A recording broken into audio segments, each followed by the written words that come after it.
not only have we assembled the most beautiful panel on planet Earth, they're also incredibly brilliant, talented, and have already reached pinnacles in their real estate career that we'd all be proud of and we'd all want a part of. So with that, I'm going to moderate a little bit with some questions, but really, ladies, I want you to maybe introduce yourselves one at a time. Tell a little bit about your story. Just take a minute or two to talk about your story, your journey, what you're doing now. And then we're going to kind of get into some questions that we can have the flow of the panel. And, they've put together some amazing questions to highlight you, highlight your success, highlight your really determination in this now women-led industry, right? I think it's 64%. Is that accurate? Roughly 64% of every agent is a woman. And that's why we thought it would be really valuable to have this panel for you today and to understand some of the challenges that may come with the industry. All right, so Jamie, if you would start with yourself, maybe 1 minute, talk about yourself, where you're from, what you do, you like dogs, cats, that kind of stuff.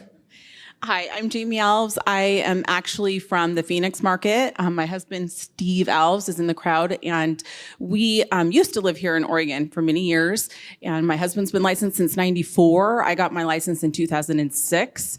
We conquered and divided. My husband was mainly a listing specialist. I did buyers.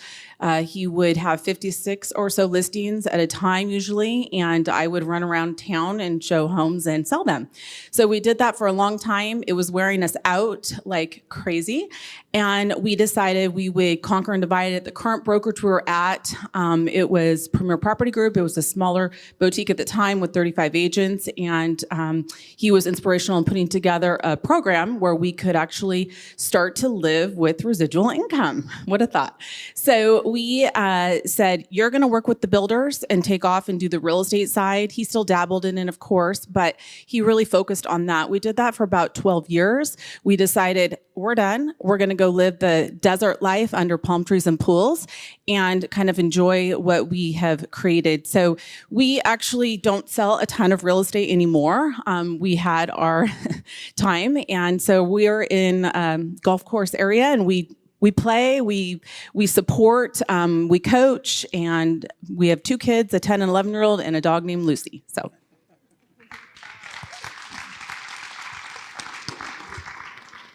I am Jordan Hill, and I'm blessed to live here in Salem, Oregon. So I flew in, but just over the bridge. So, my husband and I are both licensed agents. He is deployed over in Louisiana, getting soldiers ready for a year-long deployment right now, so he can't be here. But yeah, we have 4 kids together.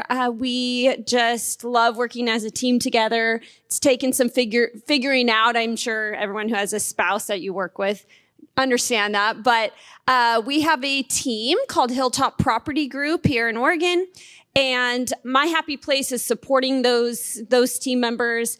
I do production as well, but I love creating systems, tools. I'm an operations brain, and in my spare time, I like to do triathlons and Krav Maga, and so I just kind of go hard or go home. So yeah.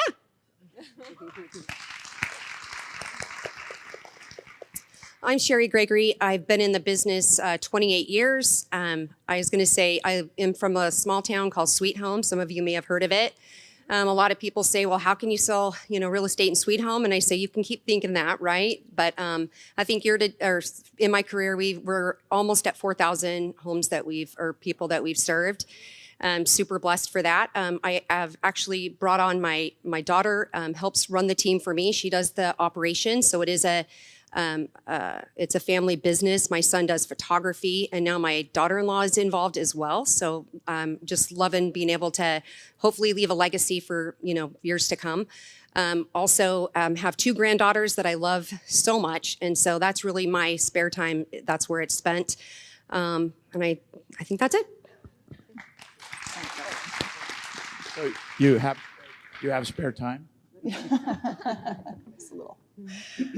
I'm Andrea Beam. I own the Beam team in Albany, Oregon, and I've got some of my Beamsters out here in the crowd.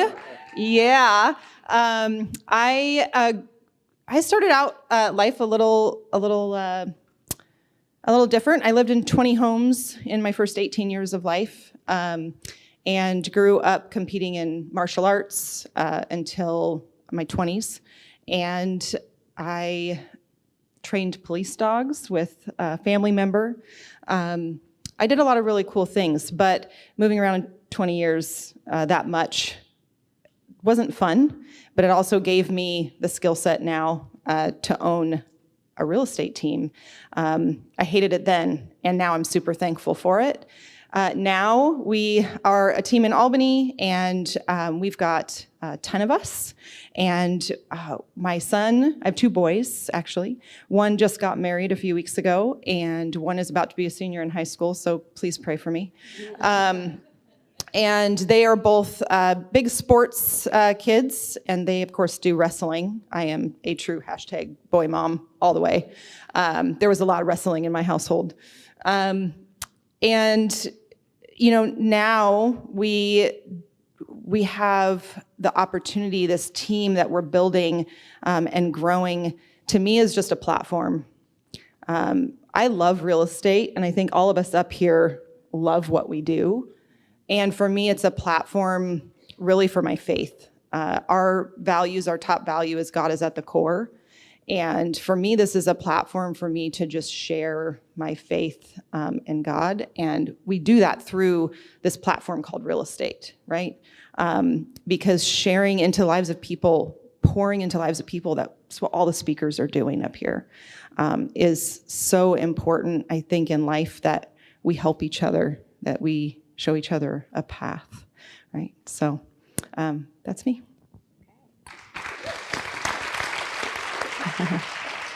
My name's Courtney Twiss, and I'm a #girl mom with 3 daughters. Not as much wrestling going on in our household. So I actually live in a very rural community outside Yosemite National Park, and I got into real estate probably like many of you women out there for a lifestyle choice. You know, I started having babies.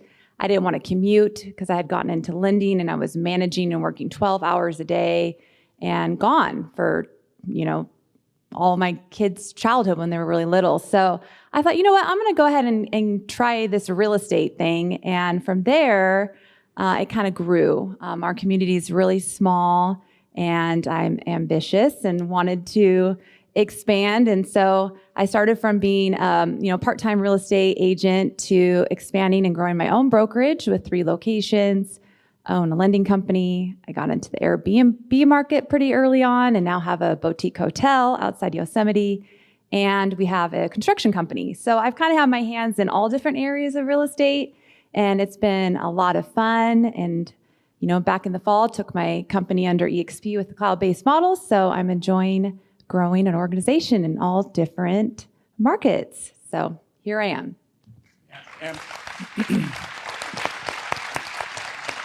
Yeah, I think ambitious is an understatement across everybody on this stage. So, you know, I heard a couple common components in that, but how do you balance and prioritize your professional responsibilities with your personal life, with you know, family and whatever that may look like? Courtney, maybe start with you. Okay. Well, some of you might have heard me say this before, but I think balance is BS. I think it's... Everybody nodded their heads. It's aspirational, right? Like, you don't balance. There's no 50-50 split between work and home life. You manage the imbalance, and that's kind of how I have approached it. And I do that by very much living by my calendar. If it's not in my calendar, it does not happen. Just ask my kids with all their sporting activities. But yeah, I think that if you try to be balanced, you're going to kill yourself doing that. So you just have to manage the chaos and the imbalance. I love it. You said the calendar is the critical piece, right? You live in, but die by it, I guess you would say. But I think that's a common thread that we keep seeing amongst high performers and top producers. Interesting, Andrea. Google Calendar. But beyond that, I would say spending the time to really be intentional. So I actually have time blocked out. I either on Friday or on Sunday will sit down and really look at my next week and what has to occur. But if you look at my Google Calendar, it is the most color-coded, time-blocked calendar you'll probably ever see. Usually people look at my calendar and they're like, whoa, okay, that's a lot. But if I don't do that, my life is, your mom, your business owner. I'm a caregiver to my mom who lives with us. And so a lot of my schedule is around my caregiver's schedules. So if I don't live by that Google Calendar and if I don't get intentional with what needs to happen in that week, then it would just be a hot mess. And I would just be living everyone else's priorities. And so the Google Calendar is kind of my best friend. Yeah, for me, I do a daily plan. So every evening before I go to bed, just so I can sleep well. If not, I used to have a pad and pen by my bed because I'd wake up in the middle of the night and say, oh, I got to do this and I got to do that. So I said, I got to have some, method to my madness. So I started in the evening, takes me 20 minutes. I'm writing down a list of what needs to happen the next day. And that's been huge for me. What's your high water mark for transactions? Personally? Yeah, your team. Oh, so team-wise, I think we had our best year. It was 400 units in 1 year. Wow. With 5 agents. And then this last year, I think we did just over 200. So it was a little bit, it's been, moved. yep, it has. However, average sales price had changed and net profit was probably pretty close to the same. I love that. So being a little more purposeful. I remember talking to you about that. That's and, amazing. And I still am in sales. I'm trying to, get out of sales more, but used to I was about 50%, but now I'm about 40%, so it's getting better. I love it. What would you rather have, more sales or more money? It's a struggle in the beginning of your career because a lot of agents attach transactions to success, and it's not. Many times you could make much more profit by scaling back or finding that niche. So yes, that's awesome. Thank you for that. Jordan, same question. How do you prioritize professional responsibilities, clients, and your world? Yes, so I treat my calendar, which is essential, everything they've said, like a budget, like a financial budget. So I need to know where every minute goes, just like we should know where every dollar goes. And so I try to be proactive instead of reactive, but we have to react in this business. So similarly to budgeting out your money, and then you have your fun money, your petty cash. I treat my time the same way, so I prioritize things.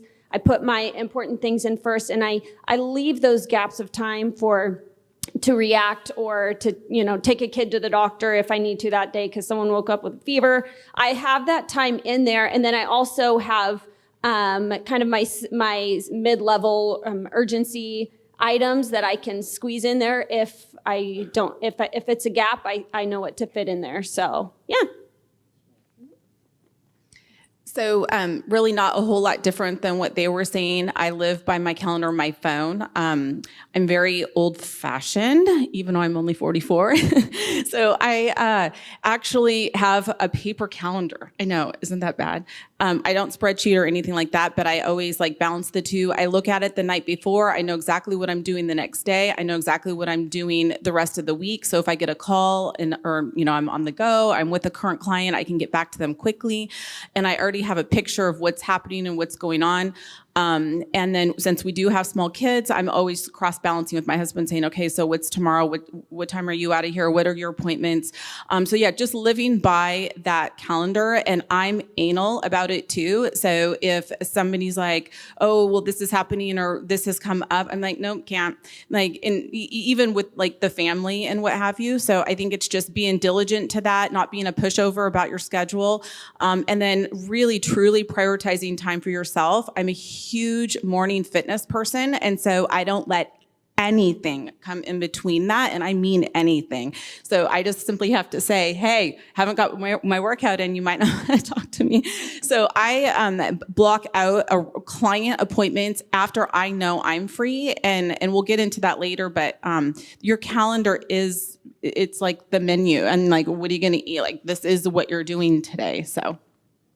And Kirsty and I stayed with Jamie and Steve in Arizona, beautiful house, and watching her operate for 4 or 5 days. When you live with somebody, you see the real what's going on. Energizer Bunny, it's just unbelievable. And that's what I think of when I think of every one of the 5 human beings on this stage is just that unrelenting, we just got to get it done, right? And I don't know if that's a mom thing. I don't know if that's a woman thing. My staff was like, you can't say that. I'm like, I'm curious.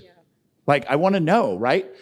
Because moms are superhumans. You know, we have 6 kids together, 8 grandkids. She's got 4, I have 2 kids. And how she did that, I'm just in awe, right? I'm in awe of each and every one of you. And it's not a child thing. It's a business thing. How do you put all that together? So my next question is, it could be for anybody now, by the way, whoever feels compelled to interject, but can you share a challenge you were faced as a female real estate agent, and how did you overcome it? Well, I think, do you guys have something? I think, excuse me, for females, that safety is always a concern in general. And so kind of a challenge that I experienced over the years is doing open houses. I was doing them, but I never really felt safe doing them. And so even though I would bring proper things to protect myself or have exit strategies, I think safety is something that creates fear, you know, in that, because you just never know what you're up against for women. So I think just getting over that, like that's a big deal. And then if you were in the business in 2008 and you were a male or female and you got through it and you're still here and you're still alive, so that was a challenge too. And I'm glad you said that, because for me, it's not male or female when I think of this. You just brought it up. That wasn't on my radar as a man, right? And that's probably a top priority for a woman in real estate. And that safety is such a huge concern, and it's getting bigger. You know, I think it's getting bigger. Yeah, actually, early on in my career, you guys will not believe this, there was actually a serial killer that was targeting realtors that was trying to set up appointments with myself and another one in the office. So thank you, Google. We found out there was a warrant out for him, and we were able to get ahead of it. But that kind of set the tone very early on to pay attention to who you're showing. Make sure you vet them. Make sure you share your location with somebody of where you're going. Always, you know, if I'm showing a property, I back my car up so I can get out. And we're in the mountains, so we might pack some heat to protect ourselves. We might pack some heat. We might. But yeah, it can happen. So it's something you have to take seriously. Anybody else? Any input? All right, cool. Add something, Randy. Sorry? Tawana, I think, said earlier, she was talking about being prepared. Tawana definitely packs heat. She's like, you betcha. You know, I think being prepared, so I don't think this is where you were going with the question with the safety, but I'm glad that you brought it up, because to be prepared when you're in this industry, you have to not just leave your circumstances to chance, right? And not have a victim mentality. And I think a lot of that, people will target people that they think might look like a victim, right? And so doing things like Krav Maga, or self-defense, or carrying a firearm, or pepper spray, or whatever, be prepared. Don't just think it's not going to ever happen to you, because we all know that is a really bad mindset to have. So just be prepared. Like Tawana said, I know she was talking about real estate and we're talking about safety, but it's the same mentality. Just be prepared. Yeah, and there's no victims on this stage. Every one of you are like karate and all this stuff. I'm like, I want you with me in the alley. 100%. When you look at, this is a big one for me, right? As a coach and as somebody that had to dig into personal development because of death and adversity and things in my life. How do you make time for you? How do you make time for your fulfillment? And more importantly, take time to reflect on gratitude and all things to keep you positive in this environment? Time block it in your calendar. Morning routine. Like, dig into that for me. What's that look like for each of you? This is big for me. Yeah, I mean, we have to have in our calendar. I'm sure you have yours, you know. So it takes practice. It takes definitely habit stacking. When you're looking to make a change or implement these things, it won't just happen overnight just because you want it to. So little changes, you know, getting up 20 minutes early, then 30, then an hour. then starting to build, reading into it, exercise, taking a walk. You can actually get a lot of lead gen done while you take a morning walk. So, that's what I do. Good job. Anybody else? Mindset and how you stay at the top of your game with that. Yeah, I think one of the things I do is I listen to a podcast every morning while I'm in the shower. It's just something to, change your mindset, make sure that you're right with your day. I think we all have rituals. We don't think we do. And I really didn't think I did until I read the book Atomic Habits. And then I realized we really do. And then you can do habit stacking on top of it so that if there's things you want to implement, that's a great way to do that. But yeah, just even podcasts that are 15, 20 minutes, I have a couple that are my favorites and I always get some nuggets out of it. Any podcasts you love? No Days Off is one that I really like right now because I don't like listening to something for an hour. I am pretty impatient when it comes to that. So if it's 15, 20 minutes, it's perfect. Love it. Love it. I think it's important to have things that you look forward to on your calendar. So when you look at your week, is there one thing you can look forward to, whether that be an outing with your family or a girlfriend or your husband or whatever the case may be? Or if it's not weekly, it's monthly, or it's a trip, and there's lots of opportunities, obviously, here at EXP, some great events like this to go to. So just staying energized and really, truly, kind of a little bit about my journey is I was not always like this. I've also lost 96 pounds. And so Come on, girl. The last 4 years have totally changed my life. I was born and raised here in Oregon. I lived in the clouds for 10 months. I moved to Phoenix, Scottsdale area, and my life changed. I could be outside and do whatever I wanted when I wanted, but it took me to say no and not be the somewhat really truly pushover that I was here. Clients ran me around whenever they needed me. And I now tell my clients nicely, politely, confidently, like, oh, that doesn't work today, but I could get you at 10. I have a Zoom at 9. You know why I do that? I'm not trying to be a liar. It's because that time in the morning is so important. Why do we do this? If we can scurry around and sell the homes that a lot of us have, but if we have all this wealth and we have zero health, what are we doing this for? And so that was an aha for me. My mom was diagnosed with breast cancer. Her last radiation treatment, her sister was diagnosed the same day. And so that all happened in the last month. My cousin was diagnosed with breast cancer last week. So health to me is a priority. And if you don't feel right and you don't feel good about yourself, and I thought I did back then, but I didn't when you look back today, and you will see your business explode, friendships that are these kind of friendships explode, people that get it. You're going to find your people, and the ones that don't support you, need you, want you, or your haters will go bye-bye, and that's okay. And that's where your breakthrough is going to come through. That's when you're going to start living. Put your health first, guys, because none of this stuff matters if we're not healthy. My dad's going to have a hip surgery in 2 weeks. I mean, the list just goes on and on and on. You won't enjoy your life unless you make yourself right. And when you're right, your business is right, period.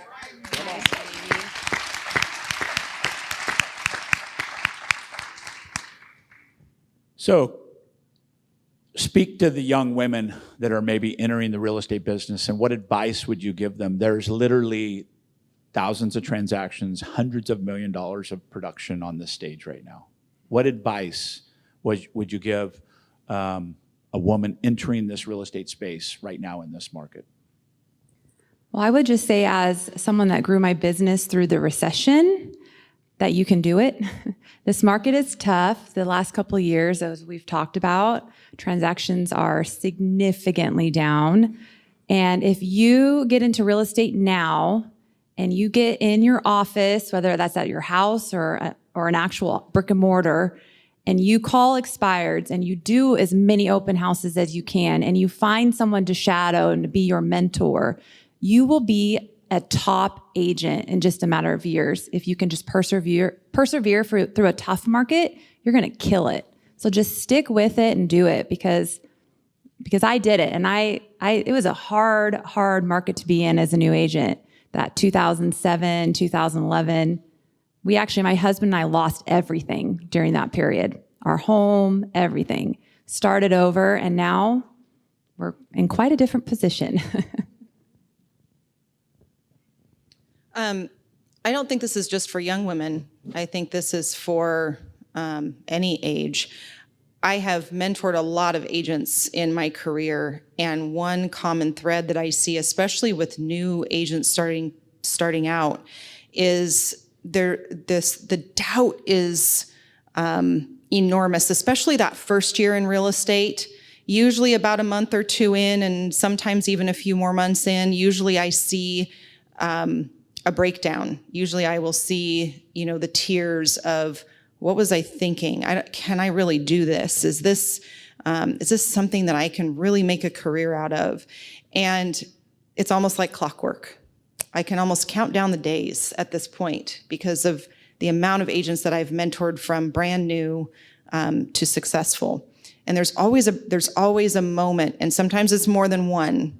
And so my advice would be that when those moments hit, because they will, find that mentor, find that person that will fight for you, find that person that believes in you, and be really close to them and really open up to them about the doubts that you're struggling with, because it's the thing that it breaks my heart the most, but I think it's something that maybe it's a rite of passage. Maybe we have to go through that.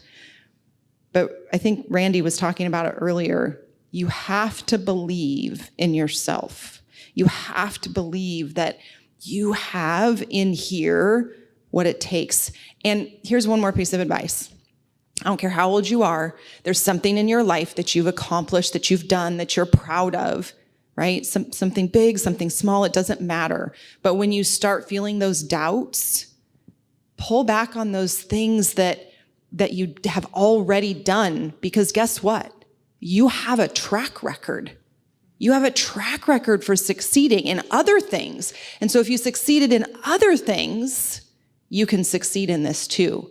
So pull the feelings that you had, pull the mindset that you had when you had those other accomplishments, and pull it into what you're doing now.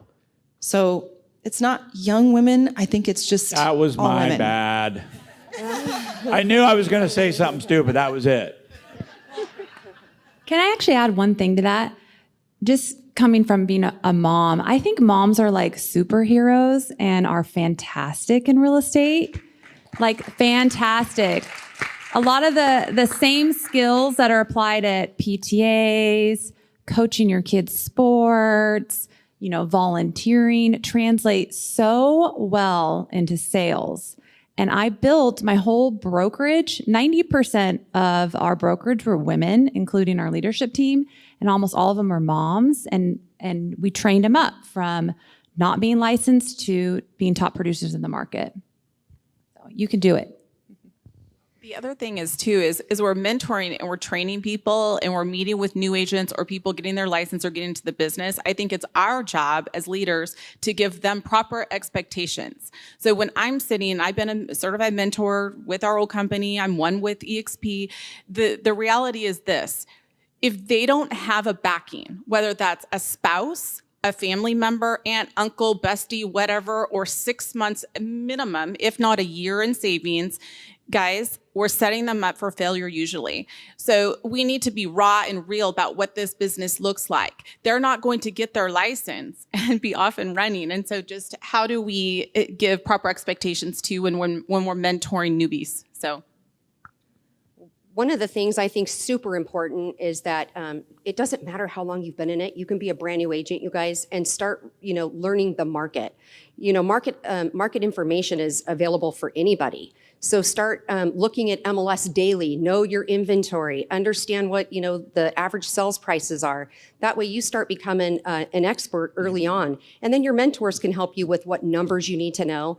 And then also, if your fear is getting on the phones, one of the things I do with most of my agents, we actually do power-ups daily, but you need to find somebody daily, so you create a schedule. And then what we do is we'll do like 1,000 dial day with new agents, because then when you have to do 100 dials a day, it doesn't seem so hard. So good. And obviously, you're after my heart on that when we talk about prospecting and having new agents get over that, and you guys are all team leaders and leaders in general. And I love the transition. What impact financially has real estate and your business had on your family? And I say this because of this. I coach a gal in Colorado, and she started out and started advancing her career where she was making 100,000, 200,000, 300,000, 400,000, 700,000, 800,000, and her husband is a firefighter and he's a captain. He's a heck of a job, but she's out earning him by $500,000-$600,000. And I see that in this industry. There's a lot of opportunity in this industry. How do you navigate that? How does it add value to the family? What challenges does it have? I'd like to dig into that a little bit. Well, it's changed my family's life. Looking back, I've heard so many stories here already about the food stamps and the welfare. And, we couldn't, at the time, newspaper was how all my friends would read the comics, and we couldn't afford a newspaper. And our food was, we'd go out and, glean from the fields after, we lived in the country, obviously. So we were called gleaners. And so that's sometimes how we ate. And so I would hear stories of Disneyland or, my parents were amazing. They took us camping because that's a free thing we could do here in Oregon. But being able to book a Disneyland trip with our kids after, we were financially able to do it. I never thought for my whole life I would go to Disneyland. It's just so simple. And so now we're able to travel and see things with our kids and experience those special moments. So that's really huge, but also being able to give at a greater level. It was when I worked in corporate, I was kind of proud of the fact that, money's nothing to me. I grew up without it. Doesn't matter. And I had one of the executives say, but if the change you can make in the world if you do have it. So if you're capable of earning it so that you can then make a difference in the world, that's your responsibility and you should be doing that. So I love that statement. Thank you. Big round of applause. I look at you as so powerful, Jordan. I look at you as so powerful. I've seen your transition through the corporate side and now into running just a boss team. I'm just really proud of you. Really proud of you. Any additional on that? Yeah, I would add, I'm a passionate believer in building wealth through real estate.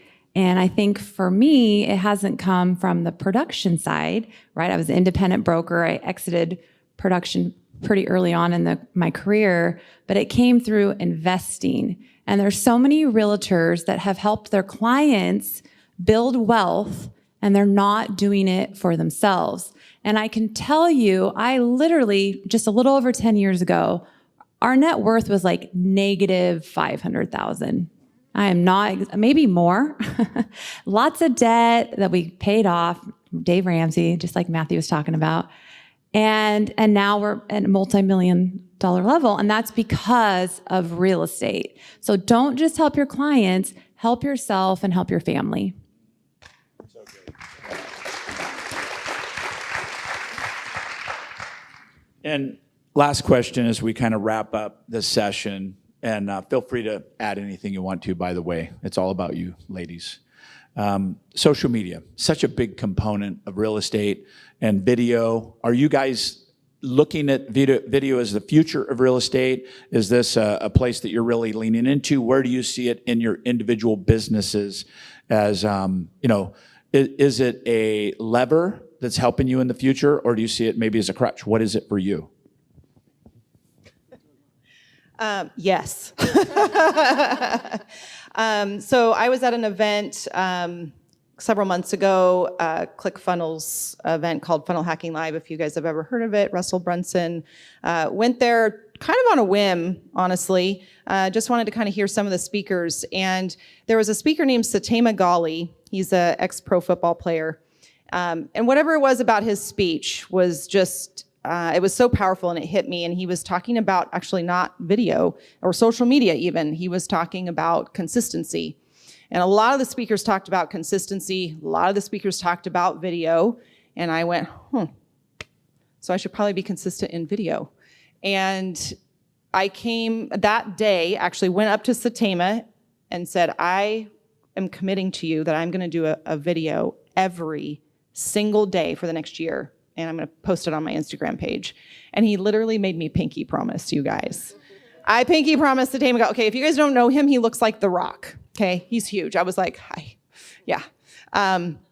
So I pinky promised, and we started a couple days later, my marketing director and I, and we have posted every single day on Instagram. So if you guys in here are on Instagram, please go follow me. Shameless plug here, Andrea_Beam. And you can also follow our team at Oregon Home Hub, both of them on Instagram. Now, the interesting thing that they taught at that seminar was that when you make the commitment to post like that, you might actually lose followers. And so for a while, I thought, oh my gosh, like I'm going to lose followers? I mean, I don't have that many to begin with, but okay. So we started it, and it was interesting to watch the progression because we're about to hit the 6-month mark of posting every single day. And what they said is your graph is going to go like this. It might even dip down a little bit for a while. It's going to come up, it's going to go down. But about the 6-month mark is where you're going to see it go like this. And they had a lot of examples. A lot of people came up on stage, and that was the identical record for almost every single one of them. Well, you guys, we're about to hit the 6-month mark, so trust me, I'm watching these stats very closely. But I committed for it for a year. So there's been times where it's been like 11:58, and we were like, oh no, we got to go post something because I'm unwilling to not hit that year mark, and I am not starting over. So for us, it's been huge. We document everything. We post things for both agents and for consumers. And for us, video has been huge. And we've now started to gain business from that. We've implemented a program called ManyChat, which helps us to automate getting the leads in. And then we also implemented a program called Sales by Chat, which we use with ManyChat. If you guys are interested in Sales by Chat, if you haven't heard it, there's a lot of people that teach it out there. Just reach out to me and I'll get you the info on it. But Sales by Chat is just the follow-up process for when you get leads from your videos and from your social media posts and things like that. So for us, it's been huge, and it will continue to grow in our business. We are committed to it 150%. I love it. Anybody else feel passionate about that? I know, Jordan, you've got a significant following. And I mean, I watch your stuff. I'm like, man, she's amazing. You guys are thinking so creatively. You and Jordan, he's a comedian, obviously, now. He's following that path. But tell me about what you guys do. We try not to compare ourselves to others. I mean, we should do that all the time. But we are really silly and goofy in ours, actually, because that's just who we are. So you'll find, if you find Mike or I on Instagram, please follow us because we do really crazy stuff. I will hang from trees and we're silly, and my daughter gets on there and does really wild home tours, and we just have fun. So they feel very natural to record. Some of our just really raw stuff that we hardly edit is sometimes 25,000 views, and we can see on our metrics if they live in Oregon, male or female, what age range. So it's fun to look at that and use that. But and partnering with someone that does it at a high level better than you. So we partner a lot with Synergy, One Lending over there, shameless plug, but they help us. They give us tools that we don't have. And so partner with someone that's better at it than you. I love it. You guys are doing a great job with it. So I think it's a misbelief on social media that you only need to post like personal or only business, or if it's business, it needs to be on your business page and this and that. I've been on Facebook since almost day one. I'm a very active poster, several a day. I went to actually Cabo a year and a half ago. Well, I go to Cabo every year, but a year and a half ago. And one of the speakers says, if you're not posting 5 or 6 times a day, you're missing out. And I went, 5 or 6 times a day? What are you going to post? But then I just find content, and I mix it up. I think that your clients, your friends, people that actually actually care about you want to see you as a real human. Oh, you're on a bike ride today. Oh, you're at a listing appointment. And it's not boasting and bragging and this and that. It's showing them that you too can do these things. You don't need to have limitations that, oh, I'm this and so I can't post that. Or, I think if you're coming from a position of inspiring people, they will get on that bandwagon. And my videos are very unpolished and silly. And that was a misbelief too. Like, I'm not going to do a video. Like, all you guys say you need to step up on your videos. I'm like, who do I go to for who like edits them? And I don't know, just do it. And then guess what? Your followers start coming in like crazy. So now literally on the way here, somebody wants me to sell Mary Kay. I guess I'm going to have a pink Cadillac. Can we get together next week? I want to show you all about Mary Kay. I'm not interested in Mary Kay. I think it's a great product, but utilize our social media to build upon your brand. And then also, again, ideas for mixing up. A lot of it is real estate. A lot of it is fitness. So then I'm reaching out and helping people on like different workout regimens and what have you. And then a lot of it's recipe too. Like, okay, we can be so rad at this, but how do I do this? Do I need both? And so utilize it like a mixing pot. That's my opinion. And we have sold tons of homes off Facebook, and it's free and none of us have to pay. We don't do sponsored ads, none of that. I've always just done the freebies. I am in a market where it's Airbnb-ish, being in Scottsdale. So I will go into the MLS and call like Jordan and say, hey, Jordan, I love your listing at XYZ. Do you care if I post it on my social media? I always get approval just in case somebody gets their undies in a wad. And then I post. I'll be damned if I don't sell that darn thing. And people out of my Oregon market will call and say, that thing you just posted. I'm like, oh yeah, that house in the Biltmore. And next thing you know, I'm writing it up. Goes live again next week because we're selling it. But still, it's utilize your platforms to drive traffic to yourself, whether it's through your sales, through your family, friendships. Gain some great friends. Ladies, thank you very much for your contribution. Appreciate you.